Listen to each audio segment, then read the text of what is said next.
स्वागत है दोस्तों आपके अपने चैनल विक्ट्री पॉइंट में। कैसे हो दोस्तों? आई होप कि आप सभी लोग अच्छे होंगे।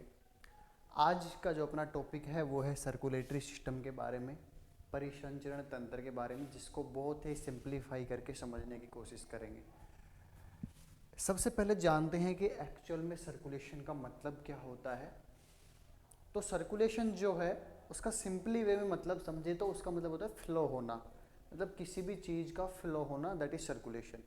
जब अपनी बॉडी की बात होगी तो बॉडी के अंदर ब्लड का फ्लो होता है, यानी जो लिक्विड के फॉर्म में पाया जाता है वो ब्लड है, और ब्लड का सर्कुलेशन हमारी बॉडी में हो रहा होता है।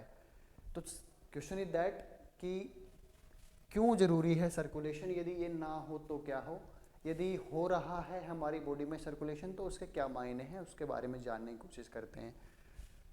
फंक्शन के बारे में बात करते हैं। एक्चुअल में सर्कुलेशन क्यों ज़रूरी है, उसका आंसर यहाँ से आने वाला है। तो सबसे पहला पॉइंट है ट्रांसपोर्ट ऑफ ऑक्सीजन, यानी ऑक्सीजन का परिवहन करना। दोस्तों आपको पता है कि हमारी बॉडी जो है वो मिलियन ऑफ सेल से मिलकर बनी हुई है, और सभी सेल्स को काम करने के लिए एनर्जी तो चाहिए ही चाहिए, और अपने प्रॉपर फिजियोलॉजिकल फंक्शंस को परफॉर्म करने के लिए उनको ऑक्सीजन की रिक्वायरमेंट तो ज़रूर होती है। तो ये जो ऑक्सीजन है ये सप्लाई ब्लड के जरिए होती है। ब्लड जो है वो सप्लाई करता है ऑक्सीजन की हर एक टिश्यू तक। Then transport of nutrients.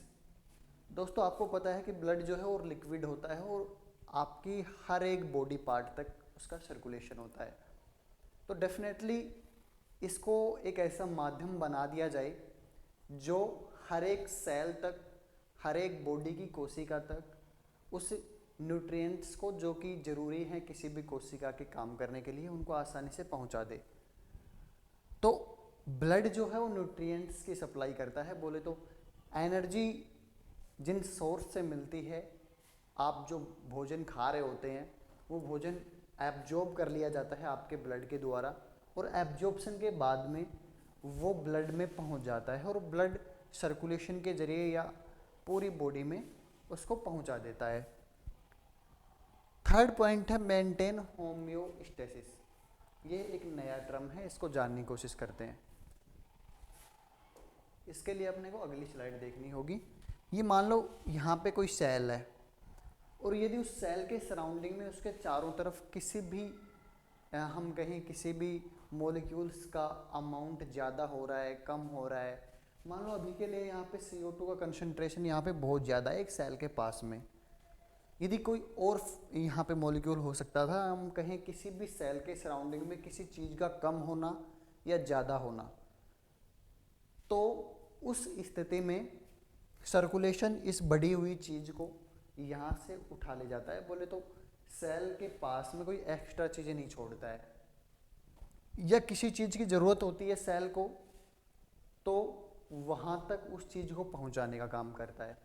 तो होम्योस्टेसिस का सिंपली मीन ये होता है कि एक प्रकार से हम कहें कि वहाँ पे एक अच्छी कंसंट्रेशन, एक साम्य अवस्था बनाए रखना है। वी कैन से एक सभी मॉलिक्यूल्स का जितना रिक्वायरमेंट है, जितना रिक्वायर्ड मात्रा में चाहिए उसको उतनी ही प्रेजेंस में यहाँ पे बना के रखता है। तो हमने यहाँ पे 3 फंक्शन देखे सर्कुलेशन के। ऑक्सीजन की सप्लाई करता है, बोले तो ऑक्सीजन का ट्रांसपोर्ट करवाता है सेल्स तक, ठीक है, क्योंकि हर एक सेल को काम करने के लिए एनर्जी चाहिए, और एनर्जी के प्रोडक्शन के लिए ऑक्सीजन चाहिए, ठीक है। देन उसके बाद में ट्रांसपोर्ट ऑफ न्यूट्रिएशन, आपकी सेल्स को फंक्शन करने के लिए जो एनर्जी आती है वो ब्लड में जो न्यूट्रिएंट्स हैं वो आपकी बॉडी सेल्स तक पहुंचते हैं, तो उसके बाद में जो है वो एनर्जी बनती है वहाँ पे या पहुंचाई जाती है। देन थर्ड पॉइंट है वो मेंटेन होम्योस्टेसिस, यानी किसी भी सेल के सराउंडिंग में ना तो चीज़ें ज़्यादा होनी चाहिए ना कम होनी चाहिए, एक प्रकार से वहाँ पे एक अच्छा सराउंडिंग बना के रखता है सर्कुलेशन। आगे बात करते हैं।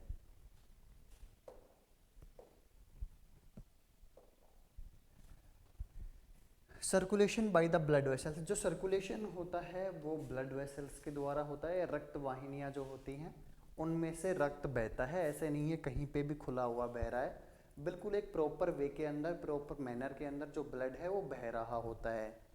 तो ब्लड वेसल्स जो हैं वो ब्लड के सर्कुलेशन के लिए काम में आती हैं। यहाँ पे रक्त वाहिनियाँ जिनको बोलते हैं उनके द्वारा सर्कुलेशन हो रहा होता है। ब्लड वेसल्स जो हैं वो हमारी बॉडी के अंदर दो टाइप की होती हैं, या कहें दो टाइप की ब्लड वेसल्स हैं। पहला है आर्टरी, हिंदी में इनको धमनियाँ भी कहते हैं।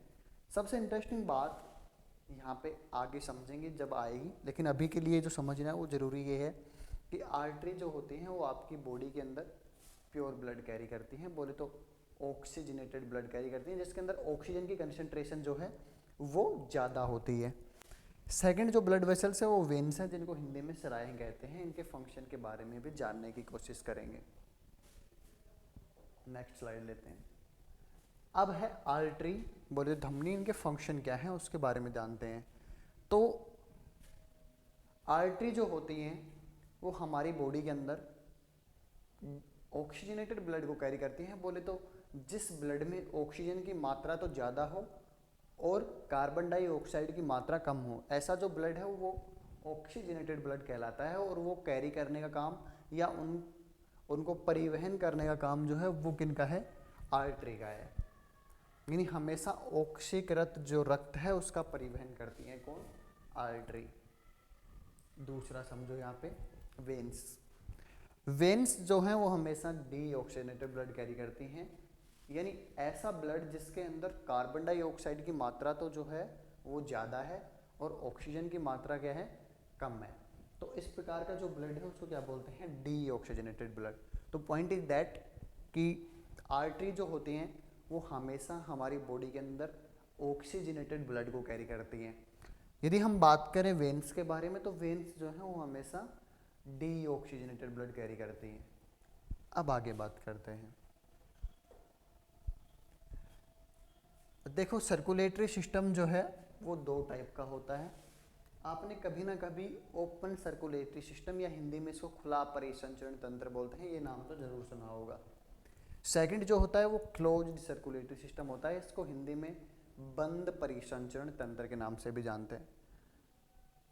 तो इसको आप बिल्कुल एक सिंपल एग्जाम्पल से समझ सकते हैं। जैसे मान लो हमारे पास एक खेत है, उसमें पानी बह रहा है।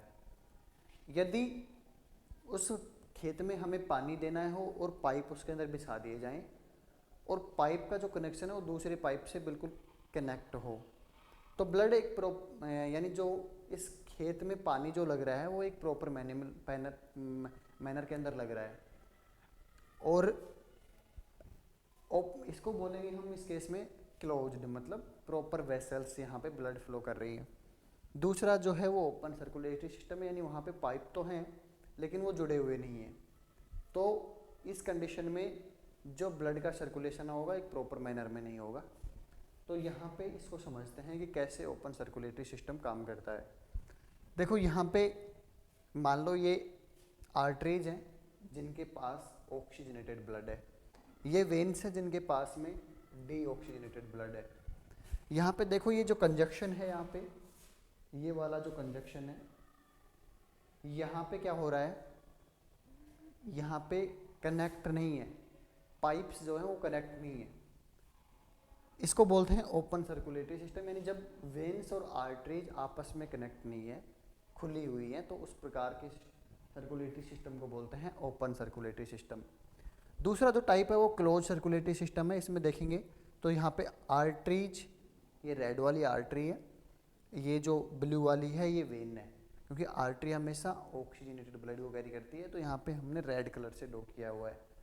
जो डीऑक्सीजनेटेड ब्लड होता है वो इस तरीके का होता है, इस कलर का होता है, ब्लू कलर का, तो हमें इससे ड्रॉ किया है। तो इस कंडीशन में आप देख रहे हैं कि यहाँ दोनों के दोनों कैपिलरी बेड से कनेक्टेड हैं, यानी दोनों का जो कंजक्शन है, जुड़ाव है, वो स्ट्रॉन्ग है। यहाँ पे बिल्कुल दूर हैं, इसका मुंह बिल्कुल दूर है, आर्टरी का मुंह बिल्कुल दूर है। इसका मतलब जब इस केस में सर्कुलेशन होगा तो प्रेशर नहीं होगा, यहाँ पे सर्कुलेशन तो होगा बट प्रेशर के साथ नहीं होगा, यानी जो एक मैनर है वो गड़बड़ा जाएगा। यहाँ पे जब बात करें क्लोज सर्कुलेटरी सिस्टम की, तो यहाँ पे बिल्कुल कनेक्ट है। मान लो इधर से एक आर्टरी है, इधर से एक वेन है, दोनों का कनेक्शन बिल्कुल इस प्रकार से है। तो ये जो बीच वाला जगह है इसको बोलते हैं कैपिलरी बेड। और यहाँ पे ऑक्सीजन को तो टिश्यू तक, यह मान लो यहाँ पे कोई टिश्यू है और इन टिश्यू के पास जो है वो ऑक्सीजन को तो छोड़ दिया जाता है और वहाँ से जो कार्बन डाइऑक्साइड है उसको ले लिया जाता है और ये वेन्स के रास्ते से ऊपर पहुँचा दी जाती है। इस प्रकार से फ्लो होता है ओपन सर्कुलेटरी सिस्टम में और क्लोज सर्कुलेटरी सिस्टम में। ओपन के अंदर क्या होगा, पाइप तो होंगे यानी ब्लड वेसल्स तो होंगी, लेकिन आपस में कनेक्टेड नहीं है। मान लो ये वेन है, ये आर्टरी है, दोनों में इतना गैप है। बात करें क्लोज सर्कुलेटरी सिस्टम के बारे में तो यहाँ पे क्या हो रहा है, यहाँ पे आर्टरी और वेन्स दोनों आपस में इंटरकनेक्ट हैं। जिस जगह पे कनेक्ट हो रही है उसको कैपिलरी बेड बोलते हैं। आर्टरी हमेशा प्योर ब्लड लेके आती है, वेन उस जगह से यहाँ पे CO2 को ले जाके वापस, यानी इम्प्योर ब्लड बोले तो डीऑक्सीजनेटेड ब्लड जिसके अंदर CO2 की कंसंट्रेशन ज़्यादा होती है उसको फ्लो करवाती है। आगे देखते हैं, जो मेन सर्कुलेटरी ऑर्गन है हमारी बॉडी के अंदर वो हार्ट होता है, जो कि जीवन पर्यंत बिना रुके कार्य करता रहता है। अब ये कैसे फंक्शन करता है, कैसे काम करता है, काफ़ी इंटरेस्टिंग है, उसको जानने की कोशिश करेंगे अगले लेक्चर में। यदि आपको लेक्चर पसंद आया तो वीडियो को लाइक ज़रूर करें, चैनल को सब्सक्राइब करें और शेयर ज़रूर करें। Thank you so much for watching this video. Bye.